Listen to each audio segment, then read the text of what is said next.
حضرت عبداللہ بن عمر رضی اللہ تعالیٰ عنہ سے روایت ہے، پیارے آقا صلی اللہ علیہ وآلہ وسلم نے فرمایا، کسی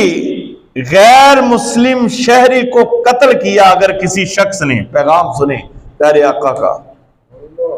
یعنی کہ مسلمانوں کی ریاست تھی، مسلمانوں کا ملک تھا، اور وہاں پر اگر کسی نے ناحق قتل کر دیا کسی غیر مسلم کو، اگر تو وہ لڑ رہے ہیں نا، جنگ ہو رہی ہے آپس میں، تو پھر تو قتل ہو گیا، تو اس میں تو وہ یہ مسلمان شہید ہو گیا اور وہ مر گیا تو وہ واصل جہنم ہے۔ اب یہ جنگ بھی نہیں ہوئی، ریاست اپنی اصولوں پر بالکل صحیح سلامت چل رہی ہے، اور وہاں پر غیر مسلم کے حقوق اتنے ہی ہیں جتنے مسلمانوں کے ہیں، تو وہاں پر اگر کسی نے ناحق قتل کر دیا، پیارے آقا صلی اللہ علیہ وآلہ وسلم فرماتے ہیں وہ بندہ جنت کی خوشبو بھی نہیں پائے گا۔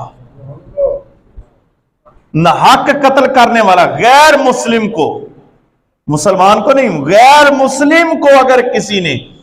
تو جب غیر مسلم کو اتنا حق قتل کرنے کی اتنی سزا ہے، تو اگر کسی نے مسلمان کو قتل کر دیا تو اس کی سزا کتنی ہوگی؟ کسی نے غیر مسلم کو ناحق قتل کر دیا اور وہ جنت کی خوشبو بھی نہیں پائے گا،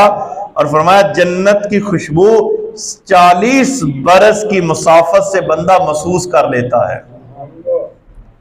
40 سال بندہ پیدل چلے تو اتنی دور سے جنت کی خوشبو آنا شروع ہو جائے گی، لیکن جس نے غیر مسلم کو ایسے ناحق قتل کر دیا، اللہ کے محبوب نے فرمایا وہ جنت کی خوشبو بھی نہیں پائے گا۔